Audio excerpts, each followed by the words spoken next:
네, 2부 돌아왔습니다. 네, 2부에서는요, 그 바람잘 날 없는 신학교 얘기를 좀 해보려고 합니다.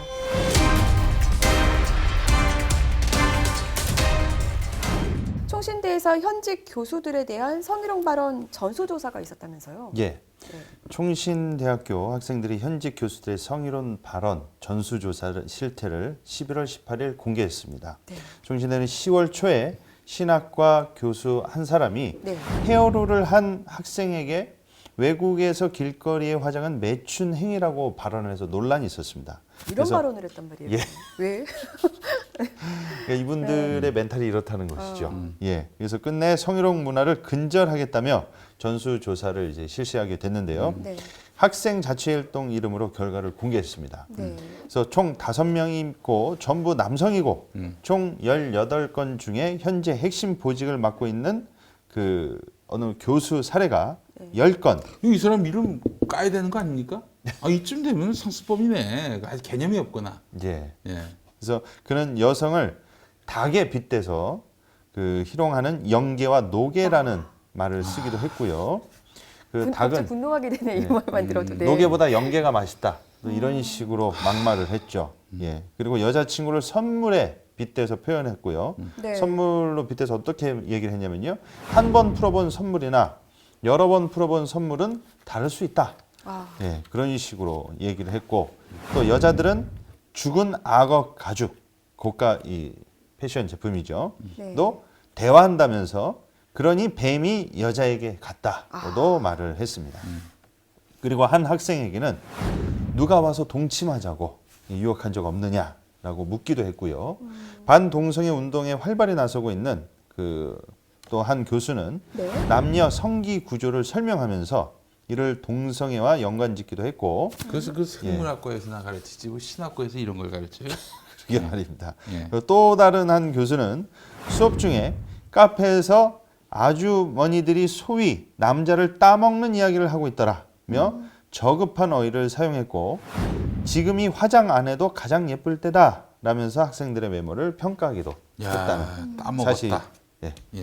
밝혀졌습니다. 사실 저는 이 중에서 제일 뭐가 좀 충격적이냐면요. 연계, 노계 이것도 그렇고요. 선물 발언. 이런 네. 멘탈과 이런 생각을 지니고 있었던 사람들이 평소 때 교수로서 이런 발언들이 이번에 문제가 됐겠습니까? 상습적으로 과거에도 이런 그 멘탈 안에서 이런 게 서슴없이 나왔다는 거예요. 그 전에 만약에 이번에 학생들이 어른들이기 때문에 교수이기 때문에 만약에 침묵했거나 네. 혹은 동조했거나 네. 그리고 정말로 그래서는 안 되지만은 일부 그 남자 학생들 중에는 네. 이거를 농담 반 진담 반으로 또 받아들이면서 저런 거를 자연스럽게 인지하는 친구들도 있을 거란 말이에요. 네. 그렇기 때문에 이게 교육자로서 얼마나 해서는 안 될 막말인지 그러니까요. 이거는 반드시 처벌해야 된다. 예, 저는 그렇게 생각이 듭니다. 예. 오죽하면 전수조사까지 했을까 이제 네. 싶습니다. 아, 이게 어떻게 여학생들이 전수조사한 겁니까? 어떻습니까? 학생들이 같이 한 거죠. 예. 네.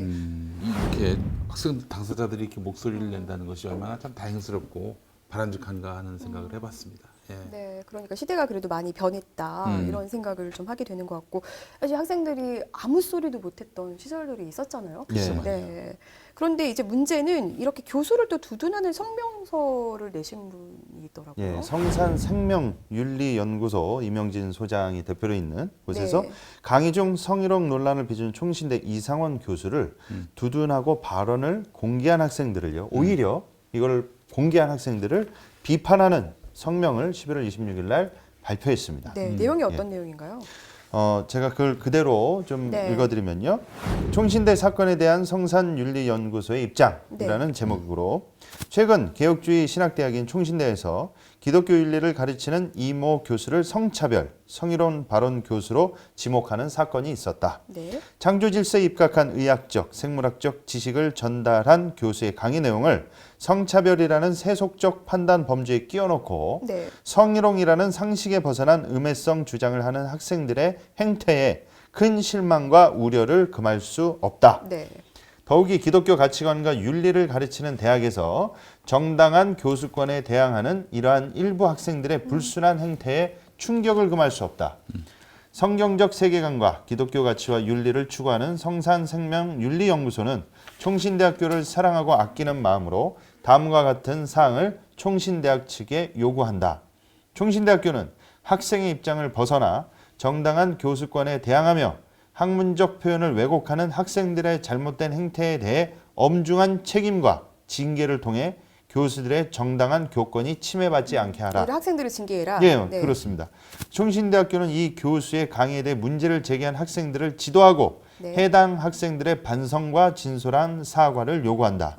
총신대학교는 기독교 대학으로서 이러한 불미스러운 사건이 재발되지 않도록 신학적 교리를 더욱 확고히 하여 대학 설립의 취지를 수호하라. 네. 2019년 11월 26일 성산생명윤리연구소. 이 성산생명윤리연구소가 뭐 하는 곳인 건지 궁금하네요. 성산 한남 꼰대 연구소라고 하는 게 더 좋을 것 같다는 생각이 듭니다. 네. 이렇게 예. 또 성명서를 내시니 뭐 학생들이 좀 오해했나?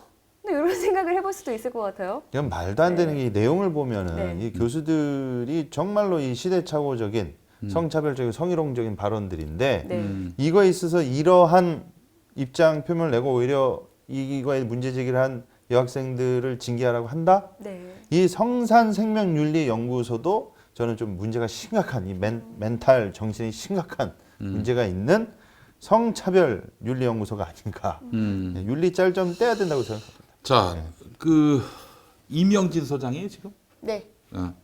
이상원 교수를 좀 두둔한 거 아니에요? 네, 그렇습니다. 10년 전에 이상원 교수가 성산생명윤리연구 소장이었습니다. 그런 연관성이 있었군요. 네. 의외로 이게 쉽게 검색한 번만 해보면 네. 나옵니다. 요즘 세상이 무섭습니다. 그러니까요. 예, 숨길 치면 수가 다 나옵니다. 없어요. 다 네. 나와요. 예. 그렇습니다. 아니, 뭐 두둔하셔야지. 그걸 찾아보고 예. 계셨군요. 예, 예, 네. 그렇습니다. 뭘 이렇게 열심히 찾으시나 했는데 대단하십니다. 아, 그래. 아, 그럼 이게 너무 부끄러움을 모르시는 거 아닙니까? 이렇게 검색만 해도 나오는 거를 오히려 항상 이렇게 또, 네. 이렇게 자기 연구소 소장 출신인 분이 이런 불미스러운 일에 얽혔을 때는 마음으로는 위로해드릴 수는 있어도 이렇게 드러내놓고 옹호를 하고 심지어 학생들에게 징계를 요구하는 이런 행태는 참 너무나 부끄러운 일입니다. 네. 예. 그러니까 근데 사실 두 분은 남성분들이니까 잘 모르실 수 있겠지만 저는 이제 여성이다 보니까 살면서 정말 너무너무 많이 겪거든요. 그렇죠. 네. 예, 예. 저 분노가 부스부스 치밀어 오를 어떤 그런 순간들이 있는데 그렇기 때문에 사실 성평등 문제와 관련해서는 남성들은 말을 많이 아껴야 된다는 게 이제 제 생각이고 그래서 뭐 웬만하면 좀 말수를 많이 좀 아끼려고 하는 편입니다만은 네. 예. 알게 모르게 이런 네. 일들이 너무 비일비재했던 시대가 있었습니다. 아, 뭐 보십시오. 이 교단 예장 합동의 신학교 아니에요. 여기는 목사 안수 안 된다. 여성 총대 안 된다. 여성 장로 안 된다. 이런 환경 속에서는 필연적으로 이런 이 성희롱 발언이 발생하고요, 빈번하고요. 성추행 사례도 빈번하죠. 성폭행도 있었고요. 바로 그루밍 성폭력 네. 사건이라든지 그러니까요. 전병욱 네. 교인 성추행 사건도 있었고요. 그러니까요. 뭐 사실 뭐 성추행까지는 아니더라도 남성분들이 이제 그냥 알게 모르게 하는 어떤 성희롱 발언들이 사실 상당히 있을 수 있는데 네. 그런 것들에 대해서 저도 좀 뭐 20대 때나 이럴 때도 불쾌한 감정을 드러내면 이 융통성 없는 사람 취급 받았던 적이 되게 많은 것 같거든요. 네. 뭘 몰라서. 그래도 또 너무도 남성들한테는 그러시기보다는 네. 아니 뭐 이제 제 얘기는 뭐냐면 네. 그 사람들이 잘했다고 두둔한 게 아니라 그래도 많이 믿진 않지만 그래도 조금씩 좀 진전은 돼가고 있는 거 아닙니까? 그렇죠. 예. 아니 근데 저는 예. 제가 그렇게 그런 얘기를 저는 페미니스트라고 보기엔 좀 어려운 것 같아요 스스로. 그래서 이게 얘기를 이렇게 하시면 듣다 못해서 너무 이제 불편하면 아 죄송하지만 좀 그만하셨으면 좋겠습니다. 아이, 좋습니다. 이 정도 예, 좋아요. 예. 얘기하는 거죠. 이제 예. 그러면 갑자기 얼굴이 이제 벌개지시면서 이제 뭐 그랬던 경험들이 좀 생각이 나네요. 그러니까 예. 제가 드린 이 이야기는 아이고 권지현 센터장 같은 분이면은 뭐 정말 저희가 충분히 개선하고 그것도 변화하려고 애를 쓰지만 이런 분들이 있어요. 남성 자체를 완전히 적대시를 해서 전 남자를 좋아합니다. 적대시해서 완전히 이 여성과의 관계가 이 대결 구도. 그러니까 남성은 반드시 싸워서 굴복시켜야 될 대상. 이렇게 여기는 분들도 은근히 많아가지고 그래서 과연 이게 성평등이 이루어질 수 있겠는가? 뭐 그런 생각은 좀 들어서 아까 살짝 한번 네. 예, 이야기했던 겁니다. 맞는 말씀이십니다. 또 네. 너무 지나치게 하는 거는 저도 네. 여자가 보기에도 좀 피곤한 경우도 좀 있긴 하거든요. 예, 예. 네. 그런데 저는 또 요즘에 이렇게 총신대뿐만이 아니라 한동대 사건 혹시 어떻게 되고 있는지 알고 계세요, 목사님? 그 아직 뭐 법적인 예. 어떤 판결이 안 나와서 이제 어쨌든 한동대가 교육부를 상대로 소송을 했고 이제 예. 결정이 안 난 것으로 알고 있는데 제가 최근에 김대혁 교수님 한번 뵐 일이 있어서 만났었어요. 저는 이 들꽃이라는 단체가 어떻게 보면 동성애 단체로 몰려서 이 학생도 징계를 받고 교수님도 여기에 지도 교수로 몰리시고 막 이런 거였잖아요. 네네. 근데 들꽃이라는 단체가 알고 보니까 학교 내에서 학교 내 그 학내 청소 노동자들의 입장을 대변하기 위해서 처음에 아이고 뭐 덮어놓고 좌파로 하겠네. 좌파로 몰겠네. 그러니까 약자를 대변하고 소수자를 대변하면은 다 이렇게 좌파로 몰리고 용공 세력으로 이렇게 낙인 박힙니다. 이게 참 부끄러운 기독대학의 현실이에요. 어떻게 보면은 그 이제 상을 줘야 될 학생들인 거예요. 그런 거에 대해서 목소리를 내고 학생들이 그래서 이제 정기적으로 여러 가지 주제에 있어서 본인들이 교수들을 뭐 사람들을 연관된 강사들을 초청해서 강연도 듣고 뭐 그랬다는 거죠. 그러니까 돈도 사실 어디서 나올 데가 없잖아요. 보통 학교에서 그 소속된 어떤 동아리면은 그 학교에서 지원금도 나오고 그럴 텐데 네네네. 여기는 이제 학교의 어떤 정식 동아리가 아니기 때문에 학생들이 십시일반 모아서 그렇게 했는데 요때 주제가 그때 주제가 이제 페미니즘이었었고 네네. 그러니까 사실 뭐 지도 교수나 이런 것도 없죠. 그런데 그 김대혁 교수님 같은 경우도 학교에서 어떤 좀 바른 목소리를 좀 내셨었나 봐요. 그래서 본의 아니게 그러니까 하나님 나라 운동 이런 거를 이분도 하면서 그러다 보니까 약자를 대변하는 얘기를 많이 하셨고 그러니까 같이 이제 좌빨로 몰리신 거예요. 네. 그래서 이제 뭐 지도 교수로 몰려서 그렇게 나오게 되신 거였더라고요. 그래서 저도 그 얘기는 그날 처음 들어서 아 이거 좀 이제 심각하구나 이런 생각이 들었었고 뭐 장신대 서청명 전도사 같은 경우도 사실은 이게 이제 명성교회 문제라든지 네. 이런 문제에 있어서 반기를 들 수 있는 어떤 그런 신학생들을 미리 이제 제거하려고 그런 것이 아닌가 대화하면서 이런 생각도 좀 해볼 수가 있었습니다. 네. 참 뭐 이게 이런 분들이 많습니다. 어디 직장에 들어갔는데 네. 초기에 그만두는 신입사원들이 많아요. 그들이 뭐 인내심이 너무 없다느니 뭐 의지가 박약하다느니 이런 얘기 많이 하는데 저도 이제 사실 그런 쪽으로 많이 봤는데 그렇지 않더라고요.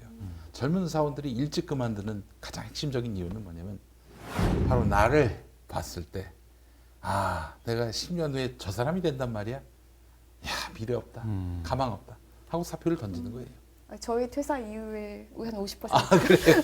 거의 그렇기 때문에 사실은 그 의지박약이 아니라 네. 나의 부족함을 탓해야 되는 것이 사실은 가장 정확한데 지금 이 청년들한테 이 학교의 미래, 또 이 학교 출신의 미래 과연 어떻게 비춰지는지 어른들이 생각해 봐야 됩니다. 자기하고 의견 다르다고 기득권에 도전한다고 이런 식으로 학생들을 매도하고 사회적으로 이렇게 활동할 수 없게끔 그러니까 예장통합 같은 경우에는 동성애를 옹호하면 목사 안수 못 준다는 거 아니에요. 그러니까요. 이러면 너 나가 죽어라. 여기서는 너희들 살 길이 없어. 아예 그 사실상의 그 미래에 대한 사망 선고를 하는 거나 마찬가지란 말이죠. 이래서 과연 청년들이 모이는 교회 또 건강한 이런 사역자들을 배출하는 그런 교단 가능할까요? 불가능하다고 봅니다. 그러니까요. 예. 근데 그래도 훌륭한 교회들이 있더라고요. 이렇게 그 장신대에서 학생들이 징계받았을 때 네. 일부러 이런 학생들을 지금 우리가 받겠다라고 공고를 했던 교회들이 있고 이분들이 이제 또 그런 교회에 가서 사역들을 하고 계시고. 아이고 참 훌륭한 교회입니다. 근데 이제 그 신학대학들이 경쟁률이 점점 낮아지잖아요. 그렇죠. 이게 네. 어떤 학교 어디라고 꼭 말씀은 안 드리겠습니다만 어떤 교단 신학대학원은요 등록금이 공짜예요. 다만 거기 나와서 목회를 해야 돼요. 근데 그 조건이면 좋지 않나요? 그런데 계속 미달이에요. 앞으로도 더 심화될 겁니다. 그러니까 장신대도 옛날 장신대가 아니더라고요. 옛날 장신대는요 서울대 출신도 떨어졌던 장신대였습니다. 그러니까요. 신대원이. 네. 그런데 요즘에는 요즘에 그렇다고 뭐 실력이 안 좋은 분들이 들어갈 수 있다 이런 차원에서 드리는 말이 아니라 과거와 달리 그만큼 인기가 지원율이 없는 많이 거죠. 떨어졌다 그쵸? 이런 차원에서 드리는 말씀이고 지금 다니는 분들이 뭐 저기 수준이 낮다 이런 얘기 전혀 아닙니다. 예. 훌륭한 분들 많이 계세요. 예. 보통 제가 기억하기로는 그래도 한 5, 6년 전에 뭐 4대 1, 그한 뭐 4년 전에 3대 1까지 제가 들었었고 이제는 요즘은 뭐 2대 정원 넘게 지원하는 일이 거의 없어요. 이거는 그러면은 이렇게 학생들, 그러니까 그 세상이 가는 방향과 정말 정반대로 가고 있고 어떻게 보면 약자들을 계속 이렇게 어떤 혐오의 대상으로 몰고 있고 너무 신학대학의 어떤 미래가 없다 이렇게 생각이 드는데 두 분께서 좀 발전적인 미래의 모습을 좀 대안을 좀 주신다면 네. 목사님 먼저. 신학교, 대학원, 대학교 이 진학률, 네. 그 진입이 갈수록 떨어지는 것은 저는 이미 예견된 일이다 그렇게 예견된 생각을 일이다. 하고 있습니다. 왜냐하면 애시당초부터 이 기독교, 천주교 포함해서 기독교 자체, 특히 이 개신교의 그 인기라고 하면 좀 그렇지만 이 2000년대 들면서 계속 쇠락의 길을 걷고 있거든요. 신학교 출신들의 목회자가 진짜로 많습니다. 네. 너무나 차고 넘쳐서 택시 기사님서부터 택배 하시는 분들 저조차도요 이중직을 하고 있거든요. 목회지가 없을 뿐더러 목회지가 있어도 생계에서 입에 풀칠하기도 힘듭니다. 네. 근데 이러한 이야기를 하는 게 마치 사명감이 결여되고 그리고 마치 이렇게 소명의식이 부족한 게 아니라 현실이 그렇습니다. 현실이 그래요. 그래서 신학 전공에서 나와서 할 수 있는 것이라고는 딱 두 개예요. 네. 자기가 교회를 개척해서 담임 목사가 담임 목사가 되든지. 되든지 아니면 부교육자로 어딜 들어가야 됩니다. 근데 부교육자로 어딜 들어가는 자리, TO 자체도 상당히 부족하고요. 요즘 같은 시대에 개척을 해서 교회를 한다? 요즘도 그 교회가 프랜차이즈화 되어 있습니다. 네. 그래서 대형 교회들, 이 마트가 있으면은 동네 시장이 죽듯이 대형 교회들이 너무나 많기 때문에 웬만큼 개척하면 거의 다 망한다는 게 이게 이 하나의 그 분위기로 자리 잡았어요. 네. 그러니까 누가 요즘 그 큰 돈 들여서 한 학기에 3,400씩 들여가지고 1년에 1,000만 원 돈 들여가지고 석사를 하고 목회학수를 하고 그렇게 하겠습니까? 안 합니다.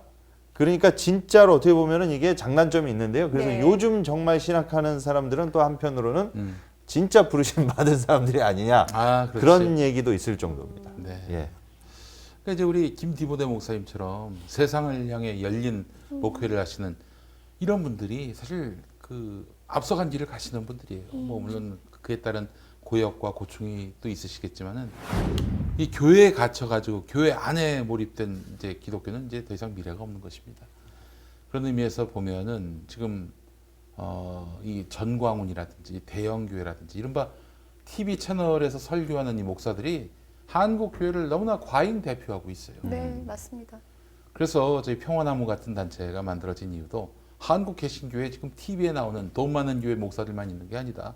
우리처럼 개신교에 대해서 그 내부의 문제들에 대해서 가감없이 그 환부를 드러내고 고치기 위해 애를 쓰는 집단도 있다. 그런 개인도 있다라는 것들을 보여줘야 하는 것이고요. 그런 의미에서 보면은 이제 교회 목회 그 너머에 새로운 시대, 새로운 세상에 대한 대비가 필요하다.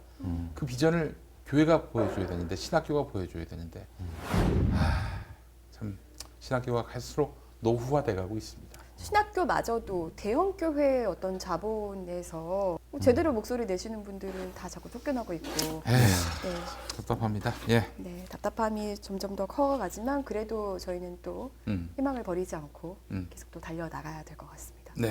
네. 오늘 여기서 마무리할까요? 네. 두 분 오늘도 고생하셨고요. 저희는 다음 시간에 더 알찬 소식으로 찾아뵙겠습니다. 감사합니다. 네, 고맙습니다.